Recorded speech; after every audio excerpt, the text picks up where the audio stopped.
Jees, tässä on nämä on meidän näyttelijäopiskelijat, on 6 kappaletta. Tässä haluatteko esittäytyä? Olli, Reetta, Tanu, Jaakko, Anna, Topi. Moi. Moi. Karri. ja eli me ollaan heidän kanssa tekemässä jotain versio Salaman Siinä näkijä, missä tekijäromaanin puolella, jos et tiedä, mistä se kertoo. Mitä kerrotaan puhelimessa sen? Joo, eli se on tavallaan, pointti on hispalaisia kommunisteja jatkosodan aikana oikeastaan. Siinä on tavallaan pohjaton 18 tapahtumassa tietysti. Se kertoo heidän tavallaan vastarintaliikkeestä Tampereella nuoria ihmisiä, jotka eri syistä. Ja siinä aika paljon tässä esityksessä pohditaan niin sitä semmoista poliittisia identiteettejä, syitä tehdä jotain tämmöistä. Ja sitten semmoinen asia, mikä meitä tässä kiinnostaa esityksen suhteen, on niin kuin semmoinen tietty identiteetti ja myytit johtuen siihen, että mikä on niin kuin, missä vaiheessa semmoinen joku ajattelu tai semmoinen ryhmäkerhotoiminta tai yhdistystoiminta loppuu ja sitten päätetään tehdä jotain. Niin kuin tekojen ja ajattelujen suhde. Ja se on tietysti tuossa noissa kommunisteissa vähän vaikeampaa Tampereella, koska kysymys on ollut ihan niin kuin 18 suhteenkin niin kuin aktuaalisista elinoloista ja ruuasta ja tämmöisistä ja tietyistä tilanteista ja tämmöisistä. Mutta sitten meillä on ollut täällä niinku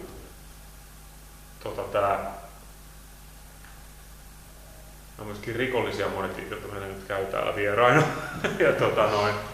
ja on tehnyt sen tietyn valinnan niinku oman elämänlaadun tai tämmöisen niinku muuttamisen. Ja sähän on rikollinen. Joo. Joo. Ja sitä voisi no sitä voisi vähän, että voisit sä kertoa, että mistä sulla on joku tuomio jostain actionista tulossa saapumassa. Joo, tai jos mulla on vanhoja tuomioita. Mikäs nyt suoraan näihin?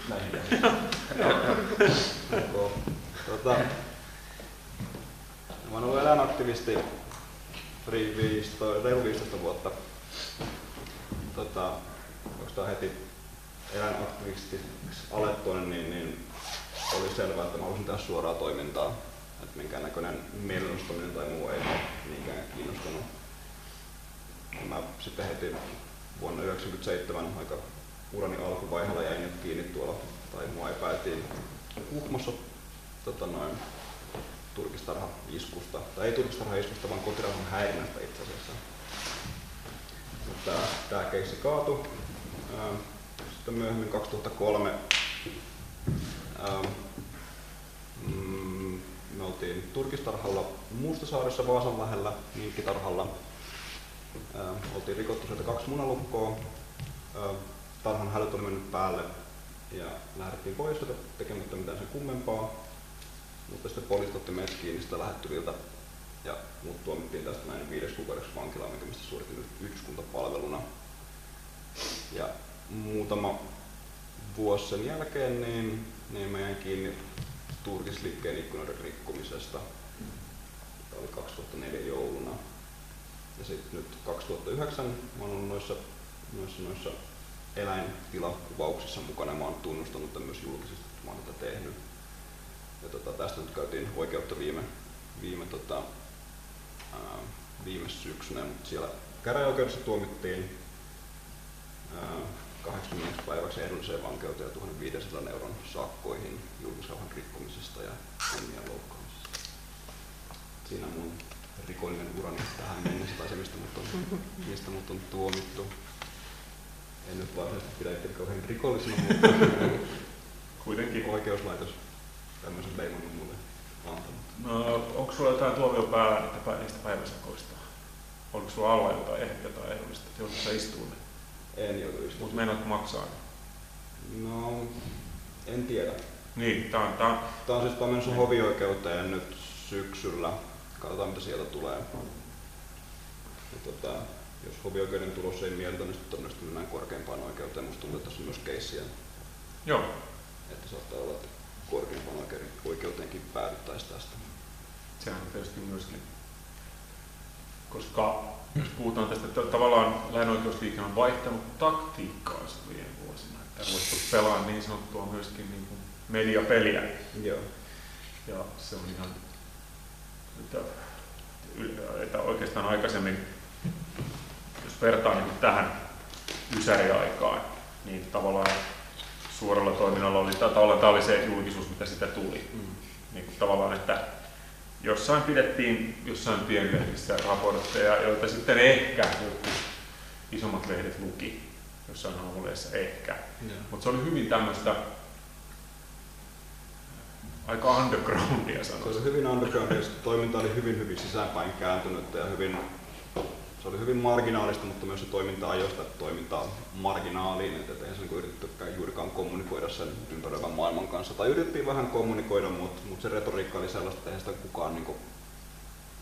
kukaan varmaan sanoi sitä juuri mitään irti, paitsi piti vaan täysin fanaattisena hörhöinä.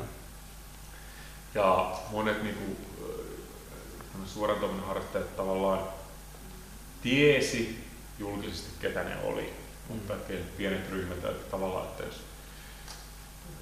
tuossa 90-luvun lopussakin tavallaan 2 tai 3 ehkä ryhmää, ei välttämättä tiedetty, ketä siihen ryhmään kuuluu, mutta tiedettiin, että tuo nyt noin, että koska se ei ollut me, niin se oli sitten varmaan noin.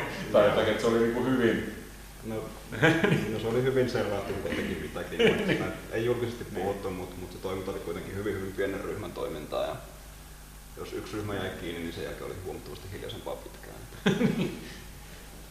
No joo, mutta mielenkiintoista on tämä taktiikan vaihto tässä myöskin, että joka liittyy muun muassa meidän todellisuuden muuttumiseen, tavallaan, mistä me tässäkin ollaan puhuttu, että todellisuus on erilainen ja meidän poliittiset identiteetit muuttuu. Ja tämä on vähän sitä akateemisempaa läppää, mutta se on tavallaan myöskin totta, että se ei niin kuin, me ei myöskään edetä semmoisessa maailmassa, että jos tuomitaan jostain tämmöisestä, niin se mitä niin sanotuille kettutytöille tapahtui, että he tavallaan, vaikka rangaistukset oli mitä tahansa, se heidän niin tavallaan yhteiskunnallinen rangaistuksensa kesti 10 vuotta, se leima mikä heillä oli. Ei pysty niin mitään töitä. Mutta mä uskon, että vaikka sä menisit noista niin sikakuvista nyt istumaan tai mitä tahansa, niin sä voit ihan, jos sä haluat niin aloittaa, niin sä voit luultavasti olla 2 vuoden päästä töissä Tampere-talon cateringissa. Siis tiedätkö, että se ei ole enää semmoista. Että se on niin tavallaan se poliittinen identiteetti on ihan, siitä puuttuu se niin lopullisen uhraamisen leima, joka on tavallaan ollut jossain vaiheessa. Ja tämähän on hyvä asia, koska siis, että mä en tiedä, että ei varmaan 90-luvulla meistä, jotka tavallaan siinä eläinoikeusliikkeessä oli jotenkin mukana, niin mä aina vierastin sitä miesaktivismi leima, joka oli se yksi reipas hupparikainen, hyväkuntoinen poika, joka veti tiettyä niin kuin, eläinsuojelutyttöporukkaa perässä. Ja puhuttiin jopa tämmöisestä niin kuin aktivismisovinismista ja kaikki näin. Niin se, että jos se saadaan pois ja sitten, että se ei tavallaan se aktivismi tai aktiivinen teko niin kuin tuhoa sun koko elämä, niin sehän tarkoittaa sitä, että kuka tahansa perheenäiti voi ruveta. Sun ei tarvitse niin kuin enää niin kuin tavallaan funtsia, että niin kuin, vaikka jos teen jotain, huomaan virheen maailmassa, toimin, teen, se ei merkitse minulle enää vuosien diasporaa vaikka lapsista tai tämmöistä. Se ei enää ole niin. Mutta se myöskin varmaan, tämä voisi olla yksi, mikä voitaisiin pysähtyä vähäksi aikaa, tämä taktiikan vaihtaminen. Koska suoratoiminta on eläinoikeusliikkeelle, en puhu huomakkaan eläinoikeuksista, enkä eläinten suojelusta taikka. Nämä on hirveän eri asiat. Tämä on olemassa eläinsuojelujärjestöjä, aina ollut Suomessa, kodittomat kissat, Animalia, sanoisin eläinsuojelujärjestö, animaali on aina ollut mukana siis esimerkiksi valomassa, että liharekoissa on hyvät olosuhteet ja lehmiä ei kiduta ja kaikki. Tämä ei mitään kärsimyksen poistaminen on yksi asia, mutta nämä on eri jutut niin kuin siinä mielessä, että eläinoikeusliike suorassa toiminnassa on ainakin aikaisemmin pyrki niin kuin selkeäseen taloudelliseen vahinkoon tässä vaiheessa, sanotaanko näin. Ja sen takia se on ollut sitten kauhean vaikeaa, koska ollaan tavallaan oltu väkivallattomuuden tai jonkun linjalla, että miten tämmöinen, että jos minkkejä vapauttaa, ne kuolee sinne luontoon. Ja se ei kauheasti auttanut siinä julkisuudessa se, että ne kuolee ne muutenkin. Ja näin ja kaikkea. Se on hirveä minkkeen vapauttaminen on mielestäni ehkä ongelmallisin niin kuin suoran toiminnan muoto. Se on niin kuin minkkien vapauttaminen tai sitten niin sanotut kotidemot on ollut sellainen, mikä on niin. Kotidemo on se, että mennään jonkun toimitusjohtajan, vaikka jonkun eläinkoefirman toimitusjohtajan kotiin, sen kotiovelle pitämään mielenostusta, ja se on ollut sellainen taktiikka, mikä näin jälkikäteen katsottuna ei ehkä ollut mikään paras mahdollinen ainakaan PR-mielessä. Se kopioitiin Briteistä. Suoraan niin kuin kaikki eläinkoistoiminta on kopioitu pitkälti Briteistä ja Jenkeistä. Tai 2000-luvun puoliväliin asti, kunnes lähtiin tekemään kuvauskampanjoita. Niin, mistä tämä taktiikan vaihto sulle yöstä päivään? Mikä tavallaan, onko se taktinen, onko se henkilöhygieninen vai onko se niin kuin teho vai mikä? No silloin kun kuvauksia suunniteltiin, niin ei siinä täysin tiedetty, mitä siinä lähdetään tekemään. Se oli vain sellainen kokeilu, mitä ajateltiin, että kokeillaan tällaista vaihtoehtoa, että selkeästikään meidän aikaisemmat taktiikat ei ole saanut sitä eläinten vallankumousta aikaiseksi niin vuorokaudessa tai muutamassa vuodessa. Että jotain muutakin haluttiin kokeilla. Sitten jälkikäteen katsottuna on saanut kuitenkin selkeästi parasta, mitä eläinoikeusliike on Suomessa tehnyt. Kyllä nuo kuvauskampanjoiden vaikutukset on ollut ihan niin kuin fantastisia verrattuna siihen. Yllättävää kyllä, että se ikkunoiden kivittäminen ja muu ei sitä saanutkaan toivottua muutosta aikaiseksi. Joo, eikä siis, ja varsinkin siis tämmöisellä eläinoikeusliike on sillä lailla niin aika menestynyt tällä suoran toiminnan taktiikalla. Että sanotaanko, että suomalaisten anarkistien, esimerkiksi Shellin polttoaineen polttamisaktit ja muut ei ole aiheuttanut niin isojen korporaatioiden tai autoilun vähenemistä tai mikään. Että siellä on tavallaan, nyt kun puhutaan niin taktiikoista, mikä on vikana, mitä pitäisi tehdä, niin sikatilojen kuvaaminen voi olla vähemmän heroistista ja siitä voi tulla vähemmän liekkejä. Ja siitä voi saada huomattavasti huonompaa matskua niin kuin Rage Against the Machinein musiikkivideon taustalla.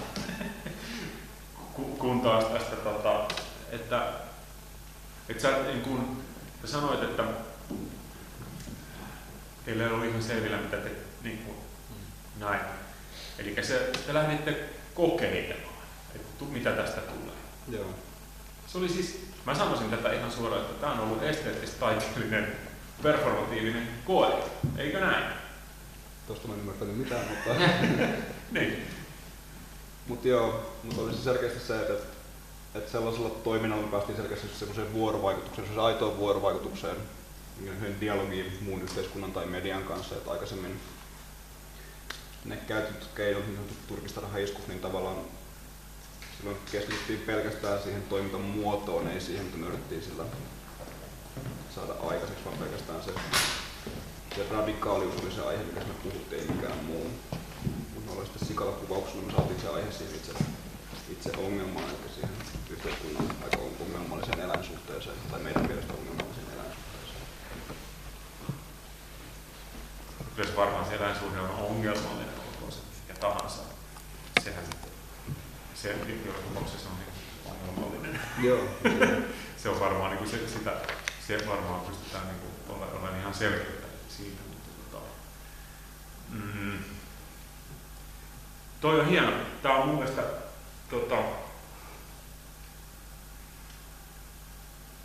radikaaliuden ajatuksesta niin kuin vuorovaikutteiseen vaikuttamiseen. On aika hyvä, jos me puhutaan, niin kuin, me ollaan puhuttu niin kuin avantgardesta.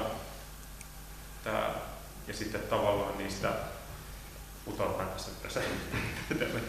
Koska nämä on niin ihan selkeitä tämmöisiä asioita, mistä Juhakin tänään puhuu, että se vuorovaikutteisuus suhteessa niin ympäristöönsä, että jos Juha on pohtinut, niin suorana Juha on tämä tyyppi, joka on siis tämmöisellä sosiologian kurssilla yhteiskuntatieteen puolella, niin he pohtivat niin kuin yritysten ja tämmöistä yhteiskuntasuhteita. Ja hän on myös pohtinut, että miten sosiologista tulee, niin kuin, ei teoreetikko, vaan niin kuin, miten se alkaa toimimaan yhteiskunnassa ja miten niin kuin, se käy tämmöisiä analyysejä. He sitten huomasivat, että yliopiston kampuksella on Sodexon ravintola, joka sijaitsee enterästi linnarakennuksessa, joka ylläpitää siis vankilaruokailuja ympäri maailmaa. Ja he menivät sitten siihen, tämä sosiologian kurssi, ottamaan osaa yhteiskuntaan. Ja menivät siihen jakamaan flyereita ja kertomaan tästä ja jakoivat ilmaista kahvit täältä Rupeko vankiloita, vankilapaja ja näin. Ja yliopisto soitti poliisin. Ja näin. Ja tämä on se niin kuin mielenkiintoinen niin kuin pointti, missä me tullaan tavallaan, niin kuin, jos me opiskellaan täällä teatteria, että miten joku esitys niin kuin lähtee sieltä esityspaikasta niin kuin yhteiskuntaan ja millä se, niin kuin, mitä se miettii. Ja sitä tarvii olla, ja jo tämä ajatus on poliittinen. Mä tarkoitan, että sen ei tarvitse olla mitään, vaan se pelkästään se ajatus siitä, että se teatteri ei suostu jäämään sinne näyttämölle, joka on niin kuin konservatiivinen ajatus. Tämähän on konservatiivisen teatterin ajatus, ja teatteri on viihde. Teatteri on niin kuin tavallaan semmoinen, että se on siellä näyttämässä, tapahtuu täällä. Me maksetaan lippu. Se on hyvin olennainen osa tätä juttua. Ja sillä varmistetaan, että se taiteilija pysyy täällä. Sillä varmistetaan, että se vaikutus jää vaan tänne. Mä oon maksettu sulle siitä. Shut up. Tavallaan. Mutta mitä jos se niin kun käsitys olisi se, että se lähtee yhteiskuntaan. Ja tästä on mun mielestä, tämä on isompi kysymys. Ja tästä mun mielestä on, Karri voi olkaa eri mieltä, on kysymys niin kun myöskin puhuttiin eläinsuojelusta ja eläinten oikeuksista. Niin eläinsuojelutoiminta, se on varmasti hyvin merkityksellistä. Mun mielestä mä ymmärrän sen, että kerää kissoja, joilla ei ole, minäkin olen ottanut eläimiä kotiin, jotka olisivat muuten kuolleet. Niin muista lemmikkieläintoiminta on yksi vastenmielisimpiä.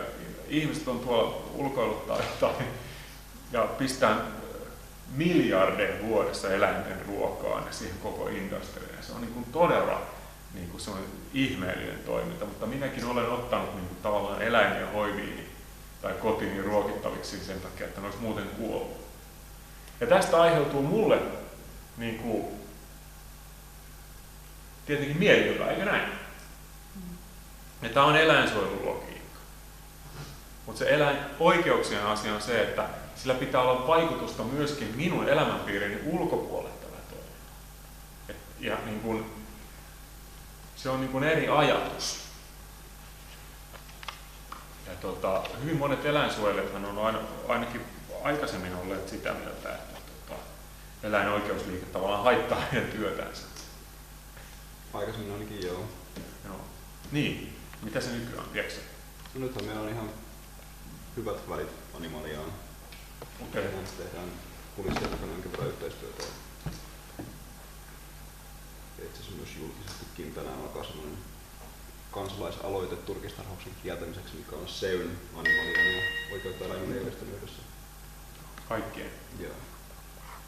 Okei, niin tästä mä kuulinkin, että te olette tekemässä lakialoitetta. Olen tuolla interwebissä käynyt. Mikäs tässä on? Tuolla on ihan parlamentarismi jo siirrytty. Tuolla on todella kaukana nyt niin tämmöisestä reitsikestömäisiin musiikkivideon taustakuvasta. No siis siinä on, meillä on mahdollisuus tehdä näitä kansalaisaloitteita, millä saadaan eri asioita eduskunnan käsittelyyn. Ja meidän vaatimus on se, että saataisiin turkistarhauskielto Suomeen. Tämä aloite otetaan käsittelyyn, mikä me saadaan 50 000 nimeä kerättyä. Huono puolihan tässä on se, että me tiedetään se etukäteen, että eduskunta ei missään nimessä tule kieltämään, tai nykyinen eduskunta ei missään nimessä tule kieltämään turkistarhausta. Mutta ehkä enemmänkin pyritään vaikuttaa siihen, että ei tulisi uusia tarhaajia luomaan sellaista turkistarhauksen vastaista mielialaa Suomeen. Ja tavallaan heikentää niiden moraalia ja vahvistamaan meidän. Mikä se on se, nyt, mä en oikein tällä hetkellä tiedä, että tavallaan tuon 90-luvun turbulenssin, joka kävi tavallaan, se oli oikeastaan Ysäri loppu 2000-alku, oli niin kuin turkisten tarhaus siis kaikki tämä toiminta kohdistui turkistarhoja vastaan, siis ainakin julkisesti näin. Ja silloinhan niin kuin, monet sanoivat ihan telkkarissa, että kuulkaa, että jos te nyt nämä hipit päästätte hilluun, niin seuraavaksi täällä ei saa kohta pitää sikaloitakaan. Tämä oli se iso pelko, mitä sanottiin, että tämä oli se, niin kuin, että kohta ne niin kuin, käy niin kuin, rehellisen niin lihantuoton. Ja kaikki se, että joo, se on seuraava. Tietysti. Ja se ei ollut mikään epäilyskään, mutta se oli se semmoinen, että mediassa annettiin, että tiedättekö muuten, että ei tämä pelkästään tätä ole, että ne on ihan oikeasti, ei ne makkaraa kanssa. Mutta mikä on? Mitä se on aiheuttanut? Onko tästä ollut koska mulla nyt ei ole faktatietoa tästä, että jos sä olet oikeutta eläimillä järjestössä jonkinlainen, oletko sä jossain järjestöosamassa siellä? En, mä siis jollain tavalla hoidan OEn tai oikeutta eläimillä järjestön mediajuttuja, mutta en mitään virallista titteliä. Mutta onko 90-luvun lopun 2000-alun tämmöinen suora radikaali toiminta, onko se niin kuin sun mielestä tilasto- ja fiilispoissa niin nostanut turkistarhaajien niin kuin itsetuntoa? Onko se aiheuttanut investointeja vai onko se aiheuttanut sen, että kukaan ei enää rupea? Kummin päin se on kääntynyt sitten niin kuin pitkässä juoksussa? No, sillä on ollut valtavasti erilaisia vaikutuksia, sekä positiivisia että negatiivisia meidän mielestä. Turkistarhojen määrä on vähentynyt vuosittain niin yli 100 tarhalla per vuosi. Mutta vaikka tämä on asia, mistä me mielellään kunnia, niin kunnia ei kuitenkaan meille kuulu, vaan enemmänkin niin erilaisille tai kansan tai maailman talouden suhdanteille. Että se on vaikuttanut selkeästi enemmän turkistarhojen vähenemiseen kuin meidän toiminta, jos täysin rehellisiä ollaan. Toki meidän toimintakin on yksittäisiä tarhoja saanut lopettaa, mutta ne on kuitenkin melko vähäiset. Mutta missä meidän toiminta ehkä näkyy suoraan on se, että nykyään lähestulkoon kaikilla turkistarhoilla on jonkinnäköinen vartiointi. Jos on kiertävä vartiointi tai siellä on aidat ja kamerat ja niin edelleen. Ja se mitä muuta se on aiheuttanut on se, että mä veikkaan, että tarhaajayhteisöt on melko yhteneväisiä, että siellä on aika semmoinen hyvä mehenki päällä, mitä ilman näitä tarhaiskuja välttämättä ei olisi tapahtunut. Tavallaan he ovat myöskin saaneet mission. Joo, ollaan marginalisoitunut tavallaan, kun löytänyt sen oman tiiviin ryhmänsä. Mutta kyllä globaalit markkinatilanteet on se, mikä eniten heittelehtii tai mitkä vaikuttaa siihen tarhaajien talouteen. Mutta varmaan ollaan saatu aikaiseksi tiettyä epävarmuutta kuitenkin niiden teille.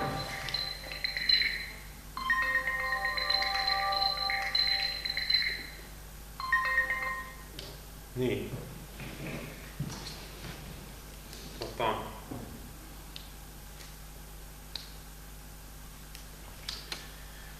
Joo, eli siis et ei välttämättä ole niinku mitään tietoa, että mihinkä suuntaan ala on, ikärakenne, onko se niinku eläköityvä? Siis joo, siis on. Siis se on yksi tarhaajien suurimpista ongelmista on se, että ne on vähentymässä eläkeikää ja uusia tarhaajia ei tule. Toki niinku uusia tarhaajia ei sinällään tule juurikaan, mutta tarhoja siirtyy tyyliin niin isältä pojalle tai isältä tyttärelle tai niin. Mutta yhä vähemmässä määrin, että tarhaajien keskikä on reilusti yli 50, joskus lähempänä 60 tällä hetkellä. Eli joo, mä mietin vaan tätä niin kuin toiminnan ja tavoitteiden ja sitä välistä suhdetta. Musta se on kumminkin aika yllättävää, että se meni kumminkin aika nopeasti se tavallaan se, kun se taktiikka loppujen lopuksi muuttui niin kuin minkkien päästämisestä niin kuin värjäämiseen, Turkka rupesi vaan värjäämään hennalla ja tämmöisellä näin, että se meni aika nopeasti se itse asiassa niitä on kyllä tapahtunut aika sekaisin. Niin, joo. Kyllä. Mutta se kumminkin sillä aika nopeasti tapahtui se, että se ei ole niin kuin, se negatiivinen julkisuus ei ollut sitten niin iso, tai se niin kuin, tavallaan se negatiivisuus hävisi siitä, että tämä ei ollut enää, se ei mennyt enää läpi, että esimerkiksi tämä terroristisana, niin kuin kettutytöt oli siis niin kuin, jopa Kaisa Korhonen niin kuin, piti kettutyttöjä. Tässä on ollut tämä professori, vasemmistolainen, niin Kaisa Korhonen piti kettutyttöjä terroristeina. Ihan selkeästi. Ja se oli niin kuin sitä mieltä, että ja se pointti oli tämä, mistä me päästään sitten seuraavaan kysymykseen, oli se, että mikä musta oli kauhean yllättävää, että silloin 60-luvulla, kun me näitä mietittiin, niin kyllä me oltiin aina ihmisen puolella ja keskiössä oli niin kuin toinen ihminen.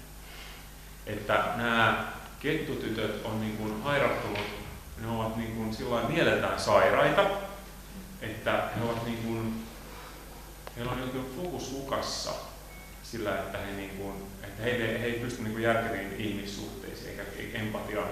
Että tässä on jostain fasismista kysymys, että suhteet ihmisiin on etääntynyt, koska täytyisi joku empatia kohdistaa niin kuin eläimiin. Onko sulla tähän jotain? Tämä on minusta aika yllättävä väite. Tämä on akateeminen vasemmistolainen feministi, joka puhuu tällaisen. No, joo, siis totta kai on kauhean tutun kuulosta ja on itsekin kuullut todella paljon omasta toiminnasta. Tavallaan mä sitä ihan, niin että jos ei ole perehtynyt eläinaktivismiin tai eläinoikeuksiin yhtään sen enempää ja katsoo vaan sitä meidän katsoo sitä aikaisempaa ulospäin suuntautunutta toimintaa, joka ei ole kauhean niin ulospäin kommunikoivaa, että se vaan saattaa näyttää hyvinkin. Mutta kyllä mä ymmärrän tavallaan, että mistä se kumpuaa, se tuollaiset ajatukset. Että se on jotenkin niin...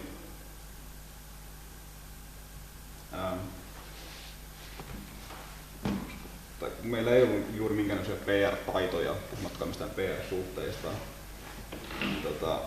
Se oli niin huonoja. Niin se, että jos meidän selityksiä ei päässyt mihinkään kuuntelemaan ja toiminta vaan näyttäytynyt semmoisena, että me vaan hajotetaan paikkoja, niin kun mä ymmärrän tavallaan sen, että meidät haluttiin nähdä hyvinkin fasistisena tai hyvinkin eläinkeskeisenä, unohdetaan kaikki se turkistarhaaja tai niiden fiilikset on sitten siitä, jos me yritetään tuhota niiden elinkeino. Sinällään minulla on kyllä jonkin verran ymmärrystä sitä kohtaa, että miksi meitä pidettiin sellaisena friikkeinä ja kummajaisena silloin. Nythän se olisi täysin poissuljettua. Niin, joo. No tämä PR-taidot ja tämä sulkeutuneisuus ja tämä kommunikaation pääseminen, nämä on mielestäni ne olennaiset taidot, me pyöritään täällä niinku tavallaan jonkinnäköisen niinku yhteyden saamisen tontilla. Se on tavallaan tälle meidän lajille niinku olennaista se yhteyden saaminen. Sitten sitä voi rikkoa, sillä voi leikkiä, sillä connectionilla, sillä voi tehdä mitä vaan. Siinä Jumalan teatterin paskanheittohan on tavallaan sen yhteyden niin kuin katkeamisen niin avantgardistinen yritys. Kunnes vielä on siellähän säilyy yksi ihminen katsomassa, että minä katson esityksen loppuun, vaikka nämä jätkät meni sitä hakkaamaan. Se upea henkilö, kun ikinä se olikaan. Joo, se oli tämmöinen teatteritoimittaja. Joo, kyllä. Hän katsoi esityksen loppuun. Jätkät yritti tehdä esitystä, joka oli esitys vaan suora terroriteko päälle, että teatteri tuhotaan. Ei onnistu. Joku vielä pitää sitä teatteria. Ei onnistuneet. Se on niin se tavallaan näin. Niin. Mä oon maksanut lippuhinnan koko ajan. Mua on aina kuumastuttanut tässä, joka on ongelmallinen, jos me päästään sitten toiseen niin kuin tavallaan semmoiseen Jumalan teatterin kautta tämmöiseen, niin kuin sä puhuit mielenostuskulttuurista, jonka mä jaan ton asian, että mä oon sen mielenostuskulttuurin kokenut. Olen tietysti ollut vappumarssilla ja kaiken näköisissä, silloinhan oli näitä aika paljon oltiin tuolla niissä turkishuutokauppa, käveltiin sisään ja tätä niin kuin tavallaan haettiin tämmöisiä aktiivisen mielenostuksen muotoja, jotka olisi väkivallattomia ja nehän tavallaan onnistukin monessa suhteessa aina silloin näin. Mutta mä oon kokenut sen mielenostusasian jotenkin niin kuin vieraaksi. Ja mä uskon, että siinä on mulla monia tämmöisiä niin kuin selvittämättömiä performatiivisia ja toiminnallisia juttuja, jotka ei niin kuin asetu mulle sen, että mitä tässä halutaan saavuttaa ja mitä tässä saadaan. Mutta tavallaan se, että on kadunvaltaukset, niistä puhuttiin täällä aikaisemmin, ne niin kuin tavallaan toimii. Että niissä se tavoite on, että me halutaan sulkea tämä katu ja sitten me halutaan niin kuin tanssia tässä. Niin ne tavoitteethan täyttyy siinä. Ne on niin tavallaan siinä näin. Mutta sitten kun mennään niin kuin muihin asioihin, niin se on mulle ollut myös kauhean hämärä. Ja sitten mä ymmärrän sen esimerkiksi Egyptissä, että mennään Tahiraukiolle. Tämä valtio on meidän, tämä tori on meidän. Me ollaan siellä, tämä on meidän. Siinä se kohtaa sen asian. Mennään johonkin ja sanotaan, että tämä on meidän. Mutta se, että kun on jotenkin kiusallisella tavalla siinä on tämmöinen Jeesusmarssi-aspekti.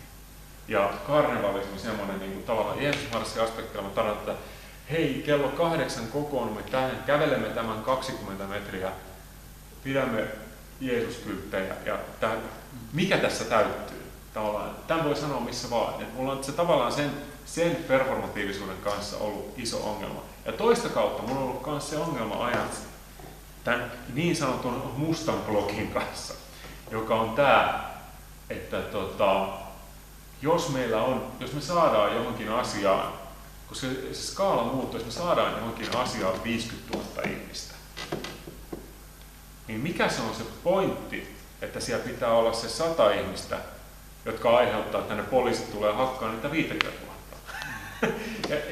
Tämä on se ollut, vaikka mä voisin jotenkin niin kuin Kyllä sinne poliistatkaan niitä 50 000 tapauksessa. niin, mutta sitten tämä mustan blogin tämä ajatus tästä näin, niin vaikka mä niin tavallaan poliittisesti voisin olla niin ajatuksiltaan jotenkin hyvinkin lähellä jotain, tiedä mitä tahansa edustavatkaan, ja sitäkään ei voi tietää. Että onko se, mutta että kuinka vaikeaa on se semmoinen, tämä liittyy meidän niin teatteriin, semmoisen, niin kuinka vaikea on se yhteisen performatiivisen kielen hakeminen ja sopiminen. Ja mitä tiukempi se teko on, esteettisesti, performatiivisesti, tilallisesti, niin sitä hankalampaa on se tavallaan se koodin ja sen hakeminen. Että näin. No, mutta sitten ei mennä, avataan tätä johonkin suuntaan taas.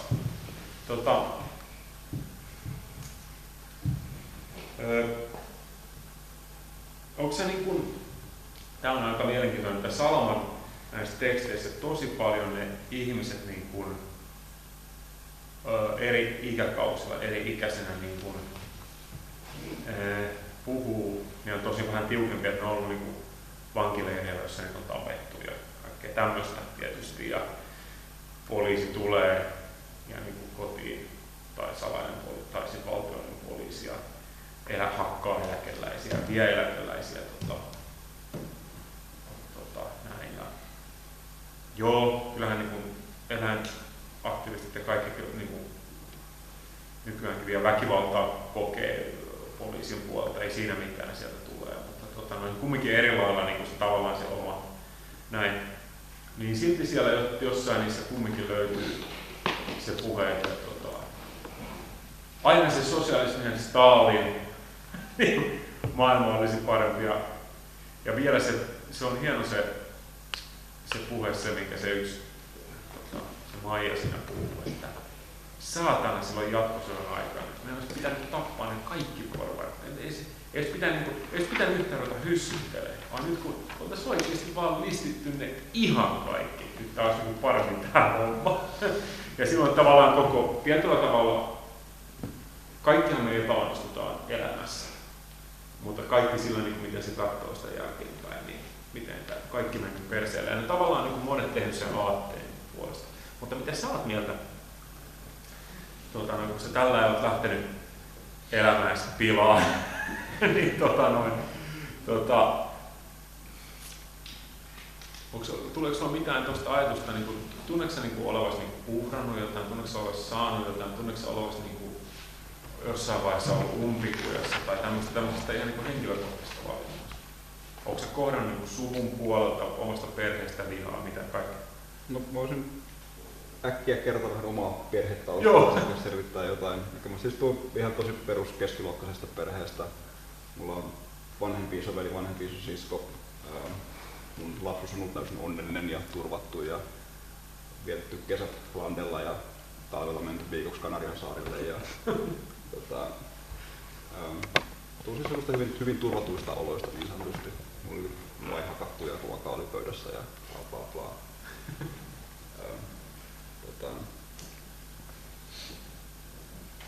Sitten jossain vaiheessa kun mä aloin eläinaktivistiksi ja aloin tekemään sellaisia asioita, mistä olisi mahdollisesti tullut jotain isoja korvausvaateita tai olisi mahdollisesti voinut joutua vankilaan tai jotain vastaavaa, niin aluksi voisi sanoa, että mua jännitti ihan hirveästi, koska ei mulla mitenkään ajatellut, että se voisi olla ikinä mun vaihtoehto, että mä joudun vankilaan tai että mun elämä jotenkin, että mä en pysty käymään palkkatöissä tai mitään sellaista. Mutta sitten jossain vaiheessa mä jotenkin vaan tavallaan olen niin varma siitä, mitä mä haluan ja mikä on mun mielestä oikein, tai tavallaan se vääryys, mitä vastaan mä koin kamppailevan, niin koin, että se on niinku ihan yhden tekevää, että joudunko mä vankilaan vai en. Että se on jotenkin. Siitä tuli itse asiassa jossain vaiheessa sellainen ajatus vaan, että totta kai mä joudun jossain vaiheessa vankilaan, että se on ihan sama. Että mitä sitten, että se on aika pientä. Että kyllä mä sen Suomessa kuitenkin on melko pienet vankilatuomiot. Se on aika pahasti sössiä asetettu, että sä olisit pidempään siellä. Jotenkin ei se vankilan pelko tai niin se taloudellisen turvattomuuden pelko yhtäkkiä hävisi, että ei mulla sellaista sitten enää ollutkaan. Mä koin vaan se, että mä haluan tehdä oman osani siitä yhteiskunnallisesta muutoksesta.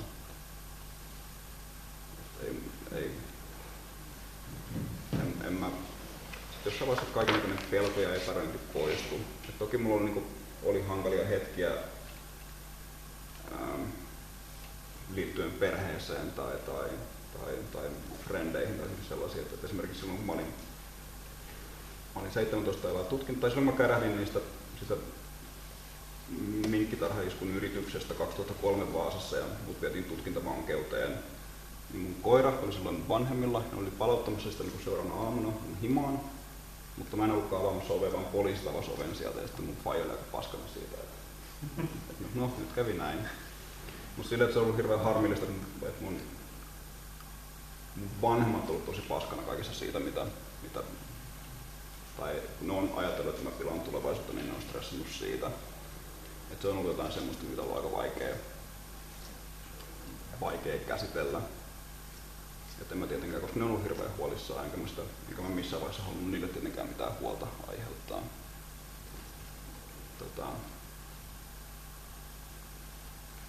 Mutta samalla mä niin vaan tiedostin, että mä haluan tehdä tätä, että tämä nyt on mun juttuni ja teen parhaani. En mä missään vaiheessa ole kokenut, että mä olisin uhrannut yhtään mitään tai että mä olisin menettänyt jotain, vaan päinvastoin mä oon mielestäni viettänyt aika rikasta elämää ja on ollut täysin, tai olin ainakin jossain vaiheessa täysin tyytyväinen siihen, mitä mä oon tehnyt. Tällä hetkellä en ehkä pidä kaikkia tekoja, niin ne olisivat kauhean merkityksellisiä, joita olisi ehkä voinut jäädä tekemättäkin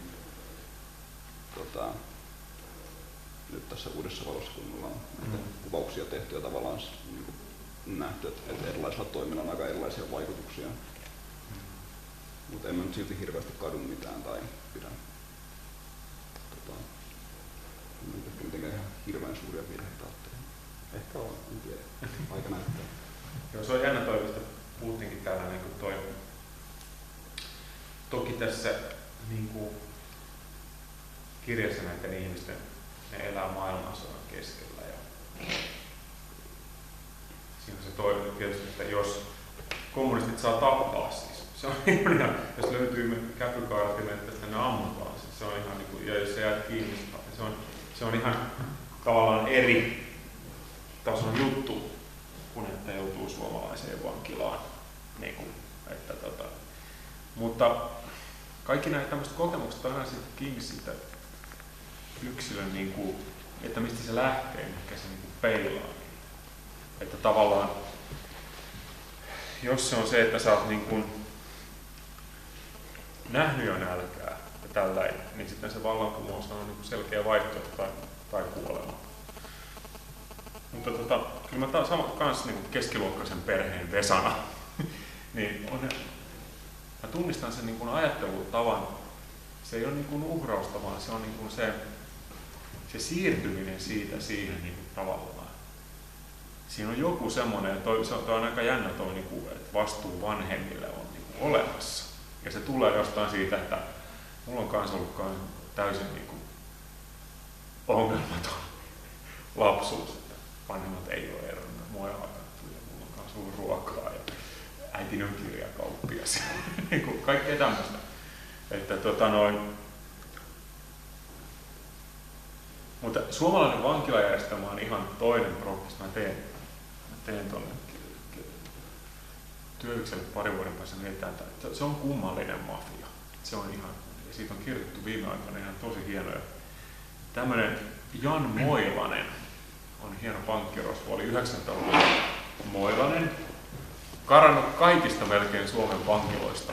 Ja hän on pääsynyt siihen, että on melkein suomalaisten vankiloiden tämmöistä turvallisuustason kohde. Ja hän oli jossain vaiheessa 90-luvulla lopulta hän sai sitten tuomiota, oli siellä, hän istui niin 40 vuotta. Ja korkeimman oikeuden presidentti tulee sitten johonkin Kakolaan ja kysyy, että paljon Moilasella on istuttavaa sitä 40 vuotta? No montako ihmistä te olette tappanut? En yhtäkään. No mitäs väkivaltarikoksia? Ei mitään väkivaltarikoksia. Moilanen ei laukaustakaan ampunut, koska pelkästään ryösti pankkeja väkivallattomasti 40 vuotta. Ja tästä tuli iso keissi, että korkeimman oikeuden presidentti siis puhui, että tämä on niin kuin mahdotonta, että Suomen kaltaisessa valtiossa joku istuu loppuikänsä vankilassa siis vaan siitä, että se on tehnyt pankkiryöstöä. Tätä pidettiin niin kuin skandaalina. Mutta syy oli se, että vankeinhoito KJ Long siihen aikaan kaikki vihasi tätä Moilasta niin paljon, kun se oli siis kävellyt ihan joka paikasta pihalle.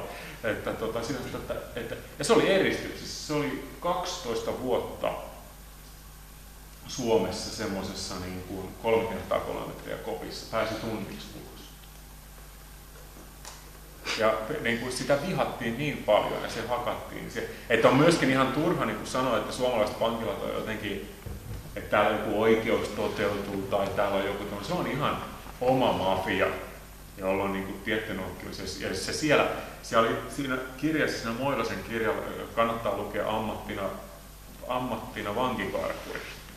Ja siellä on lukemattomia tarinoita siis syöpäsairaista vangeista, joita ei viedä syöpähoitoon, pidetään eristyksessä.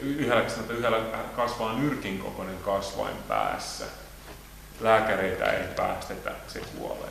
Siis tää on ihan niin kuin, että toisaalta joo, jos saa ja siis käytännössä tapetaan sinne. Joo, kyllä. Ja kaikkea muuta.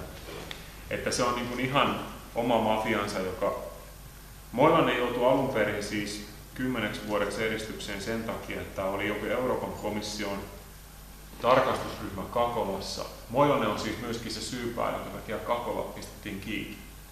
Se oli Kakolassa ja se kohtasi jonkun tämmöisen komission nimmin, joka oli eronnut sitä porukasta käytännössä tuppakattonta alakertaa. Ja se on siis sellejä, missä on rottia ja kaikkea tämmöistä näin. Ja Moilanen jäi tästä kiinni, että se oli vienyt tämmöisen EU-nimmin sinne alas. Ja se siitä lyötiin, että tämä jätkä 10 vuotta mutta se aiheutti sen ison prosessin, jonka Kakola päätti, että se ei saa pitää vankia, ja se kesti. Mutta siis tämmöisellä ihan pienellä jutulla, että kyllä se niin suomalainen vankeinhoitojärjestelmä, kyllä se on niin semmoinen todella niin ihan oma maailmansa, jossa siellä joudut tavallaan teet tommosen teon niin kuin Moilanenkin, se tietää, minkä se, jos se vie jonkun, se niin tavallaan rikkoo sitä omertaa siinä ja antaa ilmi jonkun, niin kyllä siitä sitten on saanut. Ja varmaan vieläkin saa että jos sä niin vankina vaikka saisit mistä sakoista, jos sä niin joku vartija alkaa lyödä sua, ja sä siellä sisällä vedät oikeusjutusta vartijaa kohtaan ja se näin, niin voin sanoa, että sen jälkeen missä tahansa sä oot Suomen vankilassa, niin vaikka sä mistä pienestä, niin kyllä se olo on siellä sitten erilaista.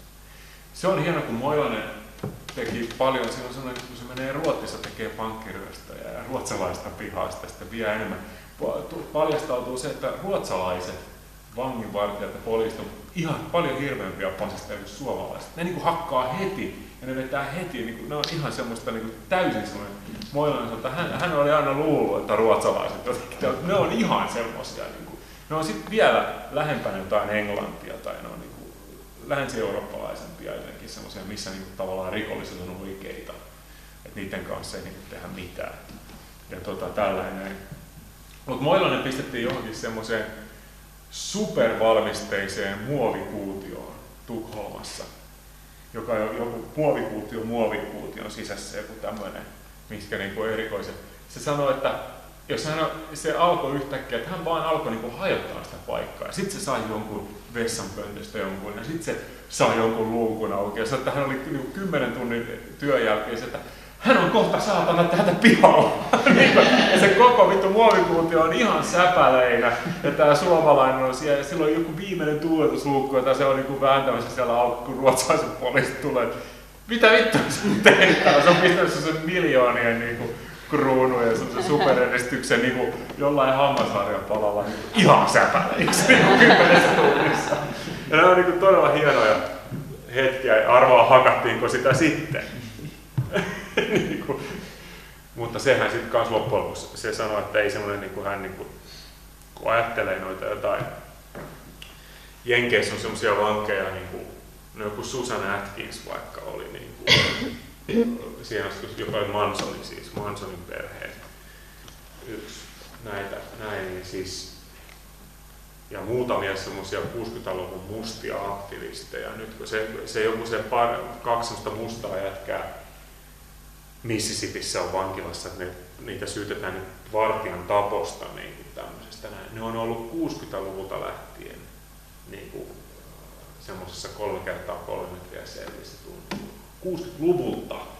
Ja sitten se oli, kun sitä toista haastateltiin, niin ikinä pääsee. Se toista haastateltiin, niin se on, että hän on sitä, että kaveri on nähnyt tuossa, että silloin alkaa varmaan flippaa. 80-vuotiaisia pappoja. Mä olin 17 päivää sellaisessa, mä aloin flippaamaan, niin puhumattakaan sitten joku 60 tai 50 vuotta. Niin. Hän on vähän huolestunut tuosta toista, kun sillä varmaan alkaa. Niin se Moilanen kanssa, että kyllähän se murtui sitten, sehän meni siis, että se totta kai 10 vuotta. Niin kyllä se niinku, että ei se vankila niinku, ei se niinku, ei sen kanssa niinku urheilun kannata. Et jos ajatellaan, että siis pahintahan mitä tuommoiselle voi jossain sattua on, että kun mä sitä usein, että kun kaiken näköiset anarkistinuoret tuolla poltti huoltoasemia ja kaikkea, että jos siinä kuolee joku tai jotain tämmöistä, niin siinä on aikamoista istumista sen jälkeen. Mutta kun sä sanoit tästä näin, niin mä oon aina ihmetellyt sitä, että Briteissähän eläinoikeusliikkeen tuomiot on ollut ihan erilaisia. Tai on vuosien varrella kasvanut. Niin. Alkumetreillä ei ollut sen kummempia kuin Suomessakaan. Mutta siellä on lykätty semmoista parikymmentä vuotta ihan heilattamalla. Joo. Ja ketäs niitä nyt on? Kukas se nyt oli, joka ne 2 liharekkaa poltti ja sai sen terroristituomion? se joka kuolikin nälkälakkoon. Barry Horn. Barry Horn, niin. Ja ne tuli sieltä Irlannin IRA, niin kun ne tuomittiin terroristilailla. Ja että silloin tavallaan mä ihmettelin niitä brittejä, kun ne siellä riehuu, että jumalauta, niin kun se joka kerrasta niin 20 vuotta heilattaa linnaa, niin siinä on vähän tietysti eri juttu kanssa. Puhumattakaan, jos olisit Venäjällä on vastaava melkein, jos sä teet siellä niin ympäristöaktivisteja, niin siellä on muutamiakin suomalaisia, jotka siellä pomppii, niin ei tarvitse olla jossain liikkeessä mukana. Onko miten niin Suomessa esimerkiksi tuollaista niin eläinaktivisteja tai sitä anarkistia, niin onko niin solidaarisuusliikkeitä tai vankien solidaarisuusliikkeitä? Onko se minkälainen meininki siellä on? On jo. Suomessa on oltu aika onnekkaassa tilanteessa, että kukaan ei saa mitään virallisia tai siis varsinaisia vankilatuomioita. Tutkintavankeudestakin on ollut useita. Mutta saman tien joku on joutunut vankeuteen, niin kaikista aina pidetty huolta. Lähinnä ollaan tällä hetkellä vaan keskitytty hirveästi noin ulkomaisten vankien tukemiseen. Siitä ollaan tavallaan opittu, mutta kun me oltaisiin täysin valmistautuneita, jos Suomessa tulisi vankeja, niin varmasti tulisi tukea paljonkin. Mitä se tuki tai mitä käytännössä? Käytännössä tarkoittaisi rahaa, lukemista, vierailuja, yhteyksenpitoa ulkomaailmaa ja niin edelleen. Koska jos se niin tavallaan jää sinne ihminen, niin sittenhän se niin vangeinhoitomafia pystyy pelaamaan sitä omaa peliään niin aika pitkään. Että, niin näin ulkomaillahan niitä on pidetty tavallaan. Joo. Mutta se on tässä se oli myös mitä suoraan puhu tänään, niitä tavallaan sitä voitaisiin pohtia vielä lisää, että täytyy määrittää tietyllä tavalla tavoite, ensin varmaan täytyy huomata joku virhe maailmassa. Se on varmaan tavallaan se ensimmäinen. Ja tässä kirjassahan tässä tarinassahan ne nuoret ovat tai ne ihmiset ovat selkeästi sen huomanneet, että se on aika päivänselvä juttu, mikä se on. Eriarvoisuus ja räikeä semmoinen. Ja sen jälkeen valita se kamppailu ja ne taktiikat tähän. Musta se Juha puhuu aika hienosti siitä, että sen havainto oli, kun se teki tämän piilottamisen, tämän 17-vuotiaan karkotetun afgaanin, kun hän piilotti. Ja sitten siitä tietysti siitä tuli jossain se julkinen, se jäi sitä kiinni ja näin. Ja näin kun se smarttina kaverina tajusi sen, että se ei ruvennut siitä keisistä tekemään mitään yleistä manifestia, vaan kysymys oli yksittäisen ihmisen auttamisesta, majoittamisesta, ruokaa, opiskelupaikan, tämmöisen niin hahmottamisesta näin, niin siitä ei tullut julkista skandaalia. Siihen ei niin päässyt niin käsiksi.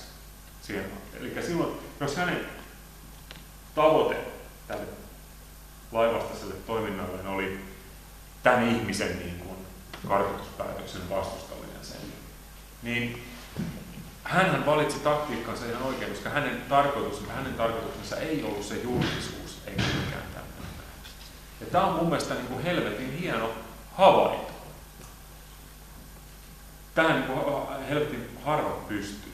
Koska mulla on niin kuin monia niin kuin ongelmia niin kuin tässä kaupungissa. Toista on niin kuin esteettisiä ongelmia, haluaisin, että joku paikka olisi niin erinäköinen. Toista on ihan niin kuin oikeita ongelmia. Ja niin kuin helvetin vaikeaa on tää niin kuin miettiä.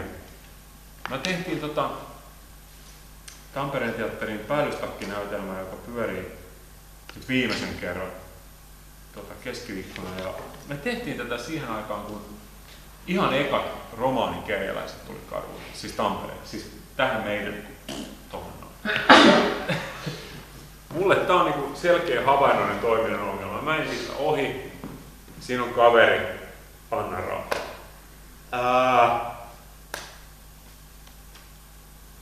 Jep. Samaan aikaan mulla on kaveri Sossussa töissä, joka sanoo, että joo, he tavallaan tietää ne kaikki tyypit, että niillä on semmoinen mafia, että niillä on niin tavallaan 2 mafiaa, että toiset kerjää ja toiset niin tekee varkauksia. Okei. Mutta sitten rupeaa tulemaan niin paljon piuhaa niin tähän näin. Mä en tiedä, mikä se kamppailu sen suhteen. Mä en aktuaalisesti tiedä. No, sama tapaus taas, minkä mä kerron nyt 3. kerran, mikä mä täällä. Että mä tuun ihan samaan aikaan, on romanikerjäläinen, istuu nuori jätkä, meidän ikäinen, ehkä ei ole nuorempi, teidän ikäinen. Ja aamulla, kun pyörän tyhjä katu, sen ohi menee tämmönen, mä näen jo kaukaa, että skineistä näkee siis semmoisen, kohta toi tekee jotain, niistä näkee siis. Ne rupeaa näin. Se on ihan semmoinen perusnahkapallokuula, menee siihen ja heittää röökin sen palavan röökin romanipojan niin ottaa ja rupeaa sitten niin näin. Niin näissä 2 tilanteissa on niin selkeä, niin mikä mun tavoite on. Mun tavoite on mennä sen skinin ja sen romaanipojan väliin ja painin vittuun, eikö näin? Ja tästä tää niin näin. Mutta siihen mä löydän sen toiminnan. Mutta tähän, kun joku pyytää, tähän mä en niin löydä tätä toimintaa. Sitten niin mä vaan luettelen tämmöisiä niin havaintoja ja mitä niin pitäisi tehdä. Tämä on niin olennainen ongelma meillä. Särkäniemen delfiinit on mulle ihan perkeleellinen. Niin oikeesti. Se on joku semmoinen, ja se on vielä se on niin hieno se rakennus, kun se niin kiiltää. Ja siinä on ne valot ja kaikkea. Se niin menee. Ja sitten se niin tiedä, mitä siellä on. Siellä pidetään niin 2 älykästä nisäkästä vuosikausia. Joo, niiden poikaset elää pari viikkoa, mutta se on sitten luonnossakin ihan normaali. Ahaa, okei, joo. Se on musta jotenkin ihan niin kuin, se on vähän sama ajatus kuin ne 2 mustaa kaveria 3-4 sellissä. Mutta tässä on vielä se, niin se perversimpi juttu, että sinne myydään lippuja. Ja sitten ne komediateatterit Panu Raipia käy tekemässä niille jotain esitystä niiden kanssa. Sitten kysyttiin aulassa on vielä, näin suojelet Itämerta. Joo, tää on niin kuin hyvä, me ollaan niin kuin tavallaan lähellä asiaa. Ja se on, mutta mitä Karri sille pitäisi tehdä? No helvetin vaikea myöskin, vaikka me päästä sinne yöllä, meillä olisi, mitä me tehdään? Sitten jos me tapetaan ne, mutta kun sekään ne, mikä vittu? Havainto on tämä, mikä on toiminta, muu kuin poika. Mulle tulee koulusta, teemme luokkaretken delfinaarioon, saako lapsena osallistua? Ei, paska isä. Niin, se on hyvä kysymys, mitä tehdä. Niin, se on ihan olennainen kysymys. Mitä vittua pitää tehdä? Onko eläinoikeus mielestäni se on hirveän, tai eläinoikeusongelmia on Suomessa niin helvetin paljon. Kaksi nisäkästä jossain vankeudessa, niin se on kertonut melko marginaalinen ongelma, mutta samalla ihan niin olemassa olevasti vastaan myös kamppaillaan. Tästä delfinaario vastaan tosin kampanja vasta aika alkuteissa. Ei siinä mitään, ei ole mitään ässää hihassa, millä ongelmaa saisi ratkaistua tuosta noin vaan. Ei niin ratkaisu ei kuitenkaan ole se, että haetaan ne pois ja lasketaan Näsijärveen, se ei toimi. Tämä on niin kauhean helppoa. En tiedä, mä oon nyt ulalla tässä näin kaikki muutkin. Tää ulalla olemisen juttu on aika, että on helvetin paljon kaikkea. Ei se ole olemassa mitään nopeita ratkaisuja, sen verran tässä on varmasti tullut opintoja. Se vaatii sitä yhteiskunnan eläinkuvan muutosta, jolloin ei enää, sitten kun yhteiskunnan eläinkuvan muuttuu, niin sitä ei enää ole delfinaarioita, mutta se, että yhteiskunnan eläinkuvan muuttuu, niin vie satoja vuosia vähintään. Peter Singerin kirja Animal Rights, joka on monella tapaa ongelmallinen. Tällainen, mutta siinähän on tää näin, että kaikki tietyt kamppailut on vienyt niin kuin satoja vuosia. Esimerkiksi se, että me pidetään naisia tai mustia ihmisinä niin se ei ole ollut niin kuin automaattista. Vienyt monta sukupolvea. Näin. Mä en tiedä, onko se tavallaan se on niin kuin ongelmallisempi tuo elukkajuttu tietysti, koska he eivät pysty sanomaan sitä. Että naiset ja mustat on esimerkiksi pystyneet ihan itse sanomaan, että hei, palo! Tavallaan näin. Siinä on semmoinen pieni ongelma, mutta varmasti näin. Mitäs muita havaintoja? Niin kuin, jos puhutaan ihan, että ihmisen elinpiiri on pari kilsaa siitä, mistä se asuu oikeasti. Se voi aina käydä jossain turistina, mutta ne asiat, mitkä se vaikuttaa, on niin kuin muutaman kilometrin päässä, jotka sitä. On tämmöisiä esteettisiä juttuja. Niin kuin,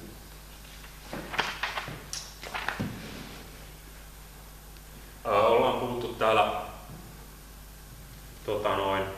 Mannerheimin patsaissa, Vehmaisissa, Rummin Jussista, Hämeenpuistossa, jotka on niin kuin tämmöisten massamurhaajien pystyttämiä, jotka on tavallaan massamurhasymboleja, eikö näin? Kysymys on, pitäisikö niille tehdä jotain, vai muistuttaako ne meitä? Onko glorifioiko ne niitä massamurhia vai että Rummin Jussikin tavallaan Hämeenpuistossa on niin kuin valkoisten pystyttämä pelotus vasemmistolle siitä, se miekko, joka osoittaa työväentolle, että jos te täällä rupeatte jotain vielä vaatimaan, niin me jumalauta tapetaan teitä. Ja se on se miekko. Me jumalauta niin kuin viedään teiltä taas 400 Kalevalankaalle ammutaan. Se on se syy, minkä takia se patsas on. Ja koska me ei siihen mitenkään kommentoida, me tavallaan hyväksytään se viesti niin kuin nykyäänkin. Me niin kuin tavallaan, että joo, me katsotaan sitä, me pelätään edelleen sitä, että älkää vaatiko oikeuksia. Se on musta niin kuin esteettinen ongelma. Toisaalta mä en tiedä, mitä sen kanssa pitäisi tehdä, koska mä en toisaalta myöskään sen kannalla, että kaupunkikuvasta pitää menneisyys tai historia siivota pois. Niinkö niin? Tää on niinku tämmösten, niinku meillä on täällä mulla on tätä taiteen ja toiminnan suhdetta Banksyn kautta katsottu. Ja se on niinku tämmöisiä brittien kansallisia muistomerkkejä, niinku, että se on niinku tavallaan maalannut ja muistuttanut siinä, niinku, tämmöisen, niinku, että se muuttaa, ottaa haltuunsa jotain sillä. Ainoa mitä mä oon nähnyt Vapauden patsassa, ainoa miten sitä on otettu vastaan, niin siihen tulee aina silloin tällainen semmoinen sprejaus, jossa lukee kiitos 1918. Mä en ihan varma, mikä se mesitsi siinä on. Se pestää aina sitten pois. Se tulee siinä aina tietyn välillä.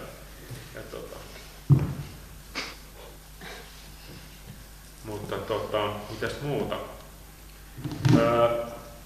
Hyvä kurkku-blogin kirjoittaja Manu sanoi, että silloin aina kaupassa, Manu on hyvin erilainen ihminen, mutta silloin tulee kaupassa aina, että hän on virhe maailmassa on se, että kun hän kulkee jonkun makkarahyllyn läpi, että pitäisikö hän mennä antaa tekohengitystä niille.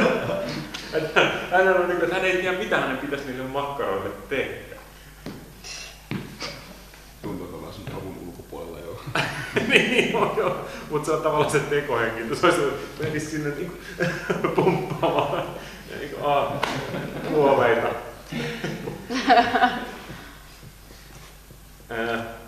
Mutta mulla ei ole tätä, siis minkä takia mulla ei ole siis tätä, onko sulla ongelma, kun mulla on tietysti lapsia, joita mä joudun viemään Särkäniemeen, koska muuten mä olisin ihan superpaskapaita. Et mä olisin tavallaan, mä olisin niin tavallaan kansallissosialistinen poika. Mutta lasten eläintarhassa, kun siellä on kissoja, koiria, hevosia, ne on siinä niin näin.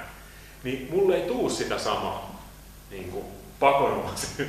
Mä en niin kuin halua välttämättä ottaa sitä koiraa siitä, kun se on siinä, silloin kavereita ja se on siinä sitä ruokitaan. Ja se, silloin näin. Ja mä en, niin kuin, mulle ei tuu sitä, että mä haluan sen kantaa siitä sinne aidan ulkopuolelle metsään. Onko sulla tähän mitään? Miksi ei osaako se selittää? Se on musta niin kuin semmoinen virhe maailmassa. kai ne on aika paljon semmoisissa luontaisimmissa oloissa. Ne ei ole alistettu mihinkään teolliseen tuotantoon, vaan ne on aika sellainen, pääsee toteuttamaan lajityypillistä käyttäytymistä, ja vaikka nyt siinä onkin päällisteltäminen, niin on siitä aika paljon niin paremmissa oloissa kuin jossain karttulan koe-eläin tai karttulan koe-eläin kasvattamalla esimerkiksi. Onko se vielä muuten pystyssä se? Se lopetti toimintansa 2004 tai 2005. Ja sekin oli suomalainen oikeusliikkeen ansiot. Onko pitkälti oli? Niin, kyllä Karttula on varmaan sen aika onnistunut kampanja. Siellä jouduttiin varmaan sijoittamaan niin paljon siihen valvontaan. Kuopion yliopisto sanoi, että lisääntyneet vartiointikustannukset oli se, mikä tätä on lopetettu Karttula. Mitä siellä tehtiin? Siellä kasvattiin beaglejä ja kaneja. Niin just. Mitä te sitten, mitkä teidän toimet sitä kohtaa tai miten? Sieltä 3 kertaa sieltä käytiin varastamassa beaglejä, vietiin kotihoitoon, sitten sen lisäksi itse laitosta sabotoitiin ja Kuopion yliopistoon häirittiin vuosien ajan. Siitä Purmosen Joni on kirjoittanut kirjan siitä uloshäkeistä, jossa se niinku kuvaa näitä Karttulan actioneita. Ja joo, se on niinku hienoa ne ekat, että ollaan valmista, kun ne menee sinne yöllä Joniksi ja sanoo, kun ekan kerran, niin ketään ei kiinnosta. Ovet on suunnilleen auki ja vartija suunnilleen, että on tuolla, kun me mennään tänne näin. Ja ihan se, että kaikki oli valmistautunut, että mitään ei ollut. Ei osattu ajatellakaan, että joku tulee tänne ja kantaa jotain pihalla. Mutta sitten se muuttui vähän toisenlaiseksi. No loppuaikana se oli täynnä vartioita ja piikkilankaa ja kameroita. Joo. Onko Tampereen yliopistolla muuten? Tästähän oli, silloin kun mä olin 90-luvun lopussa viimeisiä aikoja niin täällä opiskelijana, niin tämmöinen oli Tampereen yliopisto. Tällä ihan sivumennen oli, että he alkaa tekemään koe-eläinbisnestä tuolla kaupassa, että he rakentaa tämmöisen ison kompleksin, jossa ruvetaan, ja tämä oli perustelussa, että joo, että he apinoita, ihan niin kuin kädellisiä ja tällä. Että tässä on iso bisnes ja tästä tulee yliopistolle tosi paljon fyrkkaa. Ja mä olin sellaisessa tilaisuudessa ihan niin kuin kuuntelemassa tuo pääluentosta, jossa niin kuin, kun tämä rupesi aiheuttaa jotain kränää täällä, niin siitä järjestettiin sellainen keskustelutilaisuus niin kuin yliopistolla tavalla. Ja sitten siellä oli niin kuin rehtori ja talouspäälliköt ja kaikki. Ne oli ihan niin kuin tuohtuneita, että he on nyt niin kuin keksinyt hyvän tulonlähteen yliopistolla. Ja täällä rupeaa jotkut helvetin niin kuin lehtorit ja henkilökunta. Niin kuin. Ja sitten paljastui, että tässä tilaisuudessa paljastui myös, että siellä on jo, mutta niitä on vaan vähän, niitä on vaan parikymmentä, että me niin kokeillaan. Mutta me on niin tavallaan laajentaa semmoinen niin satoihin, semmoiseksi niin isoksi niin bisneksiksi yliopistolla. Mä en tiedä, onko Tampereen yliopistolla enää koe-eläin. Varmaan on. Se eläinkoetila on siellä kaupin kaupissa. Nyt sitä oli tarkoitus laajentaa, mutta se laajennus ei toteutunut. Joo. Mutta mäkin olen siitä, että niitä on vielä. Olisiko tämä yksi virhe maailmassa? Mitä sille pitäisi tehdä? Niin. Niin, ei ole mitään yksilöllisiä vastauksia. Ei. Se on tavallaan... Sehän aikaisemmin, niin kuin, sitäkään ei ole nähty näissä pohdinnoissa, koettiin aina ongelmaksi se, että tiettyjen liikkeiden sisällä, että tehdään joku suoraa toimintaa, niin että te ette saa sillä mitään muuta aikaan, kun turvallisuusleveliä nostetaan. Tähän on nyt alla. Mutta mun mielestä tuntuu, että sitä ei oikein välttämättä aina tajuttu, että se voi olla myöskin yksi tavoite. Se ei ollut niinku, tavallaan sitä, se koettiin vain ongelmaksi, että niinku.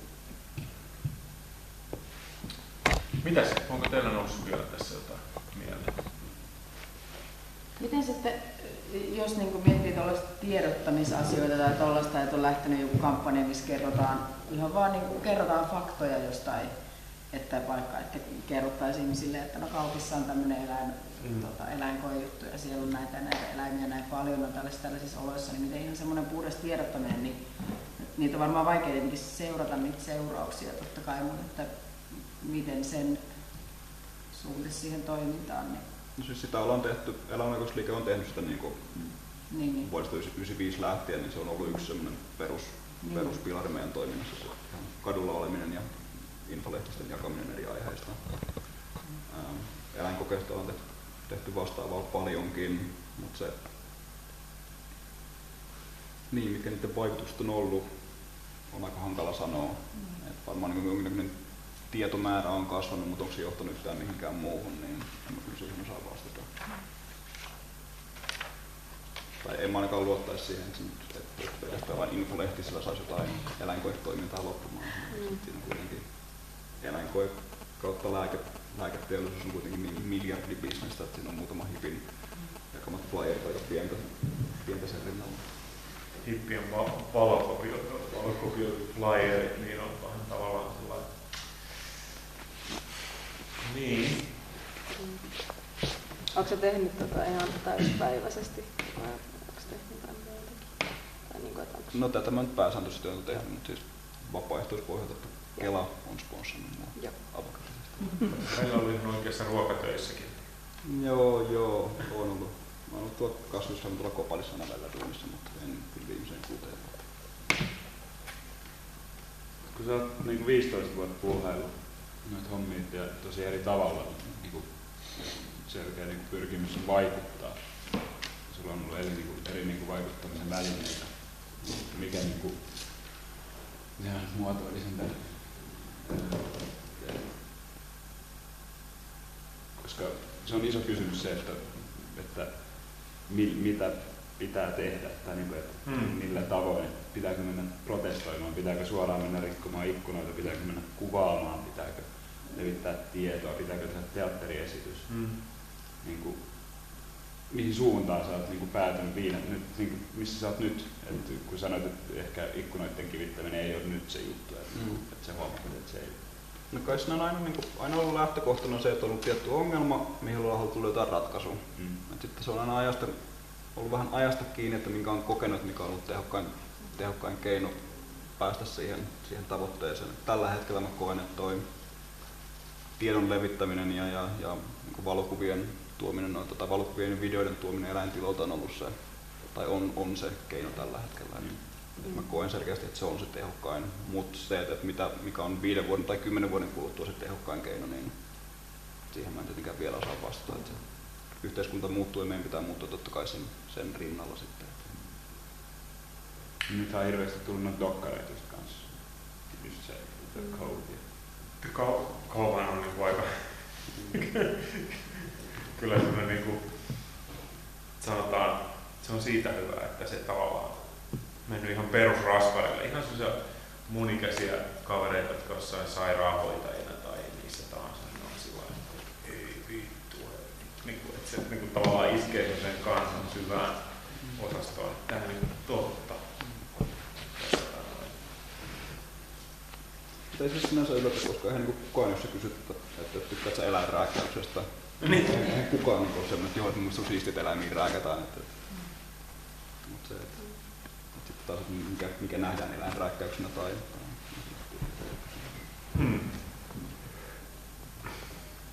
Mun mielestä ongelmallisempaa nykyään kuin tämä on se, että nyt on alkanut, sanotaanko tuolla toisella puolella, niin ihan semmoinen järjestelmällinen, niin kuin esimerkiksi suomalaisten lihankäyttö on lisääntynyt huimasti.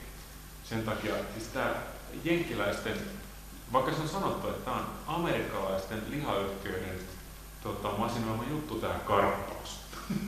Tämä on niin kuin ihan selkeästi, kun Jenkeissä alkoi lihankäyttö vähän, niin alettiin niin kehittää tämmöinen niin karppaus. Ja täysin tämmöinen niin väärä tavallaan. Ja sitten toinen on tämä tämmöinen, jota niin kuin esimerkiksi julkisesti CMX:n A.V. Yrjänä levittää, on tämä tämmöinen ekologinen kehälihansyönti. Että siis sen A.V. Yrjänä sanoi, että hän oli puoli vuotta tai vuoden kasvissyöjä, hän masentui. että tämä tapahtuu ihmisillä vääjäämättä, koska on tämmöinen elonkehä olemassa, joka liittyy siihen, että karja ei voi viljellä ilman niin kuin lannoitteita tai karjaa, että tarvitaan paskaa ja sitten viljellään, niin siihen kuuluu, jos on karja, niin pitää syödä. Ja sitten ollaan niin kuin tasapainossa tämmöisen niin kuin elonkehän kanssa, kun syödään, niin sitten niin kuin tavallaan, hän kirjoittaa Hesariin. Se on aina niin kuin tietyin väliajoin. Viimeksi oli A.V. Yrjänä tämmöinen soija-tyyppinen. Ja kaikkihan me tiedetään, että soija ei ole mikään niin kuin ongelmaton kasvi monella suhteella niin kuin tavallaan. Siinä mielessä, että se ei ole mikään kaiken pelastava ja ihmeellinen, että maailma ei pelastu sillä, että tämä tavallaan pysyy tämän kaltaisena, mutta vaan sitten niin kuin kaikki viljelee soijaa. Mutta Yrjänä unohti mainita sen, että 85% maailman soijasta käytetään teuraseläinten rehuksi. Se niin tavallaan jäi tästä pointista pois, koska hän niin kävi. Mutta siis mä seurasin tätä Facebook-keskustelua sieltä, että mun Yrjänä oli tämän soijajutun kirjoittanut ja kuinka vaarallista ja myrkyllistä soija on ja kaikkea tämmöistä. Niin mä en tiedä minkä takia Tampereen teatterin tuottaja soittaa mulle. Se on yksi näyttelijä. Petipotilaan, niillä on loppumyyty esitys keskiviikkona, haluaa mua paikkaan sinne. Se tulee maksamaan heille. Mutta se on tonni käteen, känni toteen, muuten ei mutta siis joka tapauksessa tästä, että siis nyt on tämän uusi lihateollisuuden juttu, että kasvissyönti on vaarallista, koska se on aikaisemmin, on kaikki jotenkin niin kuin, se on ollut jotenkin sillä, että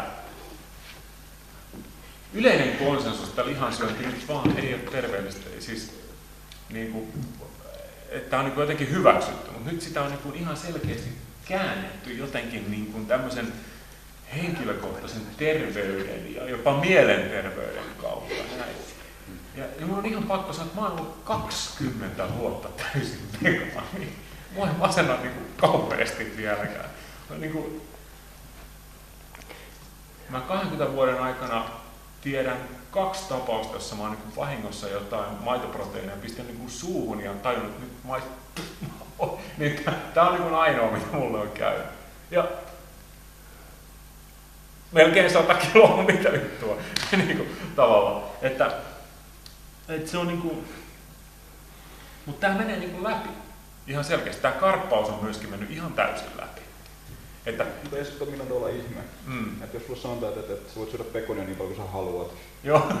Mutta sille haluaa sanoa ei. Tai ja laihdut ihan silmissä koko ajan. Karjan on tästä harvinainen niin kuin, kasvissyöjän kokki, että se ei ole pelkästään tämmöisen, niin kuin, että mä tiedän, että sä kehittelet kaikkia kermakakkuja ja barbecue niin kuin yllätyksiä tämmöistä kaikkea, että se ei ole niin kuin vegaanisia. Että samoin mä oon aina niin kuin kans mieltynyt siihen, että hei, että katoppa minkälaisen kinkun tein muuten tänään jolla erilaiset kokeet. Tässä on tämmöisiä säikeitä. Niin kuin, se on musta niin kuin ruskaa kulinaristista kokeilua. Mutta tää on niin kuin uusi tämmönen juttu, että millä saadaan kauhean helposti varsinkin vanhemmat, joilla on lapsia tai jotain. Tällä saadaan niin kuin, tavallaan, että se on niin kuin vaarallista. Ja, mä seurasin tästä Facebook-keskustelusta vielä. Siellä rupesi kaiken näköiset kansallispaletin vähemmistöt, eli heterotanssijat. Joo, mä oon kanssa seurannut näitä meidän homomiestanssijat, ne syö kaikki soijaa. Siis pointti on se, että koska tämähän on tiedetty, että soijaan, että täällä voi olla, että koska Japanissa on eturauhassyöpää ehkä miehillä sen takia vähemmän, koska ne syö soijatuotteita, että se aiheuttaa jotain estrogeenityyppisiä juttuja, jotka vähentää eturauhassyöpää japanilaisilla. Näitähän on niin kuin tämmöisiä tutkimuksia ollut. Mutta se, että se vaikuttaa, että niistä tulee kaikista niin kuin homoja. Sen takia, että siis nämä on tämmöisiä mielikuvia, joista Kansallisteatterin koreografikin sanoo, että kaikki niiden homo-miestanssijat syö soijaa. Tämähän on semmoinen niin kuin kauheasti, että hei, siis onko meillä kohta niinku, mä sanon, että yksi mitä mä oon aika lailla, niin mä oon aika hetero. Sillä niinku, aika lailla.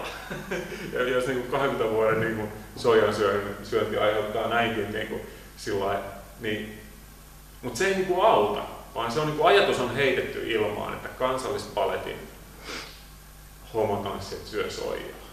Niin se aiheuttaa jo, tämä taistelu käydään jo niin kuin tällä hetkellä jossain tällaisissa. Mä aiheutan ton lauseen jälkeen, kun se leviää tarpeeksi pitkälle, meillä on aika monta, varsinkin Kehä kolmosesta pohjoispäin olevaa isää, joka näkee, kun niiden 16-vuotias poika tai tyttö hakee jotain soijamakkaroita. Älä koske! Eikö? Ehkä se Yrjänä, kun se mainitsi masentuvansa, niin se jätti jotain sanomatta. Mutta